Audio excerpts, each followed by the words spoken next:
자, 오늘 제가 가지고 온 차는 르노 삼성의 SM6 GD 모델입니다. 자, 현재 르노 삼성에서 판매하고 있는 SM6 가솔린 모델에는 이제 2.0 프라임 모델이라고 해서 2.0 MPI 방식의 엔진에 CVT 미션을 결합한 모델하고, 현재 제가 타고 있는 2.0 GD 가솔린 직분사 모델에 7단 듀얼 클러치 미션을 결합한 모델이 있습니다. 제가 예전에 이 SM6와 동급인 소나타를 리뷰를 하면서 미션의 아쉬움이라든지 뭐 전체적으로 주행 성능에 대해서 굉장히 아쉽다고 제가 말씀을 드렸는데, 이 르노 삼성 SM6의 2.0 GD 모델은 소나타와 어떤 주행에 있어서의 차이점을 보여주는지 한번 말씀드려 보도록 하겠습니다. 근데 이 르노 삼성 SM6 이 차가 2016년에 이제 처음 출시되면서부터 디자인적으로 굉장히 이쁘다고 사람들이 굉장히 좋아했어요. 출시 때부터 인기가 굉장히 높았어요. 근데 문제는 여러분들도 아시다시피 그 뒤에 서스펜션이 토션빔이 적용되어 있습니다. 동급의 소나타나 뭐 말리부, 뭐 K5 같은 경우에는 모두 다 멀티링크가 기본으로 장착이 되어 있는데, 이 SM6는 토션빔이 적용되어 있다고 해가지고 굉장히 논란이 많았어요. 현재도 논란이고, 이 승차감에 대해서 소형차에나 적용되는 토션빔을 중형차에 적용하는 게 말이 되냐 굉장히 비판을 많이 받았었는데, 오늘 한번 리뷰를 해보면서 이 정말 멀티링크하고 토션빔하고 차이가 정말 클까에 대해서 한번 말씀드려 보도록 하겠습니다. 그리고 제가 리뷰에서 항상 말씀드리다시피 차를 리뷰하면서 어떤 일상 영역에서 주행을 한번 해보고, 그리고 좀 차의 본 모습을 끌어낼 수 있는 가속 영역에서 주행을 해보도록 하겠습니다. 일단 일상 영역 주행에 대해서 제가 한번 말씀드려 보자면, 지금 현재 80km 정도에서 타고 있는데 지금 한 2200rpm 정도가 나오고 있어요. 근데 예전에 소나타 리뷰했을 때는 제가 이 정도 속도에서는 한 1900rpm, 1800에서 1900rpm 정도가 나왔는데, 확실히 이게 가솔린 직분사 모델이고 소나타는 간접 분사식 모델이다 보니까 이 RPM이 소나타 대비해서 똑같은 속도에서라도 조금 더 높은 영역에서 RPM이 형성되는 것을 볼 수 있습니다. 근데 뭐 사실 이렇게 된다고 하면은 약간 연비면에서 조금 차이가 있을 수 있겠죠. 뭐 그렇게 큰 차이는 안 나겠지만 어느 정도의 차이는 있을 수 있다고 볼 수 있습니다. 그리고 이 변속기에 대해서 말씀드리자면, 확실히 이게 소나타의 6단 자동 변속기가 아니고 7단 듀얼 클러치 미션이 들어가다 보니까 이 변속되는 느낌이 훨씬 빠릿빠릿하긴 합니다. 그리고 제가 추가로 그 소나타의 RPM 널뛰기 현상에 대해서 굉장히 지적을 많이 했는데, 하지만 르노 삼성의 지금 가솔린 직분사 모델 같은 경우에는 그런 현상이 굉장히 덜합니다. 지금 가속을 지금 95km에서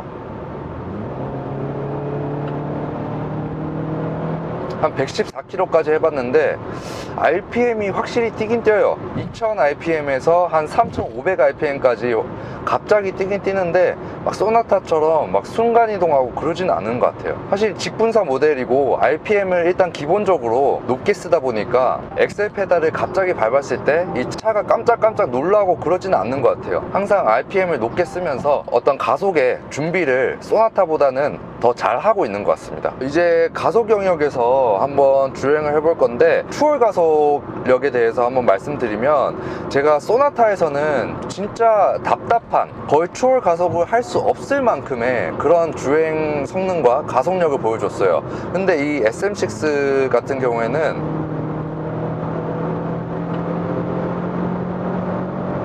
확실히 직분사 모델이다 보니까 소나타보다는 답답함이 없습니다. 밟았을 때 이 엔진의 반응이라든지 아까 제가 말씀드렸던 가속의 딜레이가 소나타보다는 훨씬 덜하기 때문에 추월 가속 등에 갑자기 가속을 해야 되는 경우에는 소나타보다는 훨씬 답답함을 덜 느낄 것 같습니다. 방금 제가 한 100km에서 한 130km, 한 125km까지 갑자기 추월 가속을 해봤는데, 뭐 이 정도면은 양호한 것 같아요. 엔진음도 이 소나타에서는 이 정도로 밟았으면 정말 이제 엔진이 죽을 것 같은 그런 소리가 들렸는데,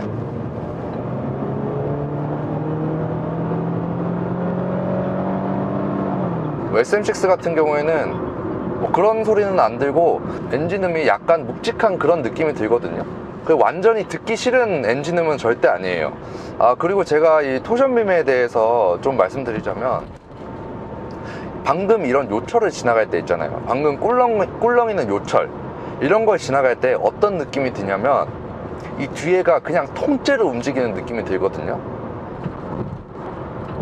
방금도 이렇게 지나갔을 때 뒤에가 뭐 이렇게 분리되어 있지 않고 통째로 움직이는 느낌, 그런 느낌이 듭니다.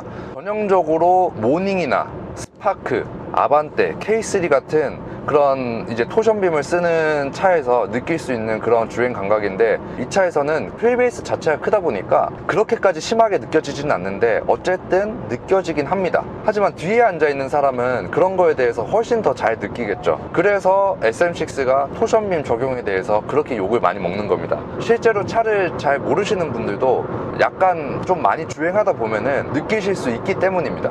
그리고 더 잘 느낄 수 있는 부분은 요철이 한쪽 바퀴에만 지나갈 때 있잖아요. 예를 들어서 앞에 하수구가 있는데 그게 오른쪽 앞바퀴하고 뒷바퀴로만 지나가는 경우, 그럴 때는 멀티링크하고 토션빔하고 차이가 확 납니다. 왜냐하면 토션빔으로 이 한쪽 바퀴에 그 요철이 지나갈 때는 뒤에 서스펜션이 한꺼번에 움직여 버리거든요. 근데 멀티링크 같은 경우에는 오른쪽 바퀴하고 왼쪽 바퀴하고 따로따로 움직이기 때문에 확실히 그런 충격이 덜 하긴 합니다. 확실히 제일 아쉬운 부분이고, 하지만 이 토션빔을 장착했다고 평지 주행, 뭐 일상 영역 주행, 요철이 없는 도로에서는 거의 뭐 멀티링크와의 차이를 느낄 수 없어요. 사실 그게 맞아요. 이렇게 편안한 도로에서는 승차감 괜찮아요. SM6 거의 뭐 노면 소음도 이 정도면 정말 잘 억제되어 있는 편이고, 풍조름도 제가 아까 뭐 한 130까지 달려봤는데 거의 안 들어오는 정도입니다. 뭐 제가 지난번에 SM6 시승을 하면서 옆에 딜러분이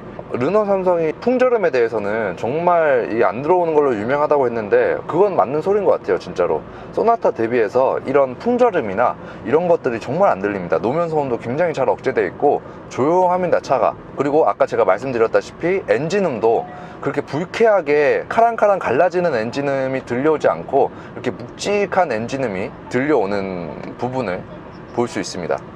근데 제가 뭐 약간 아쉬운 점을 말씀드리면, 이 르노 삼성의 인포테인먼트가 굉장히 마음에 안 들어요. 르노 삼성에서는 이 S링크라는 그 내비게이션 시스템을 쓰고 있는데, 내비게이션에 뭐가 있냐면 에어컨 공조기도 터치로 조절을 하게 돼 있어요. 자, 그렇다 보니까 이 에어컨이나 이런 것들은 이 버튼으로 굉장히 직결감 있게 쳐다보지 않고도 돌릴 수 있어야 되거든요. 근데 터치로 돼 있다 보면은 어떤 현상이 발생하냐면, 운전 중에도 에어컨 온도나 풍량을 조절하려면 이 화면을 보고 어디를 내가 터치해야 되는지 보고 나서 조절해야 돼요. 그렇다 보니까 굉장히 불편하고 적응이 잘 안 됩니다. 저는 지난번에 제주도에서 이제 QM6를 렌트해서 다닌 적이 있는데, 그때도 이제 S링크 장착된 모델을 타다 보니까 이 터치로 뭘 조절하는 거에 대해서 굉장히 불편하더라고요. 그래서 제가 르노 삼성 이 SM6에 대해서 총평을 해보자면, 소나타 대비해가지고 주행 성능, 가속 성능 이런 거에 대해서는 확실히 월등한 모습을 보여주고 있습니다. 사실 그럴만도 한 게, 이제 소나타는 간접 분사식이고 이건 직접 분사식이니까 확실히 차이가 날 수밖에 없죠. 근데 뭐 같은 값이라면, 어떤 주행 성능을 중요시하는 분들이라면 SM6 2.0 GD 모델에 한 표를 더 던질 수 있는 것은 사실입니다. 하지만 좀 주행에서의 정말 아쉬운 점은 뒤에 토션빔이 적용됐다는 거, 뒷자리에서는 더더욱 더 느껴질 수 있는 불편함, 이런 것들은 정말 아쉬운 부분이라고 할 수 있습니다. 그리고 중앙의 센터페시아 인포테인먼트 같은 경우에는 거의 소나타의 발끝도 못 따라가는 조작 편의성을 보여주고 있습니다. 그래서 한마디로 다시 정리하자면, 나는 중형 세단에서 주행 성능을 포기할 수 없다 라는 분들은 SM6로 가시면 되고, 나는 주행 성능은 웬만하면은 그냥 일반적인 주행 성능이면 됐고, 어떤 편의성이나 승차감, 뒷자리에 사람을 태울 거다 라고 생각하시는 분들은 소나타로 가시면 됩니다. 이상으로 SM6 GD 모델에 대한 리뷰를 마치겠고, 시청해 주셔서 감사합니다.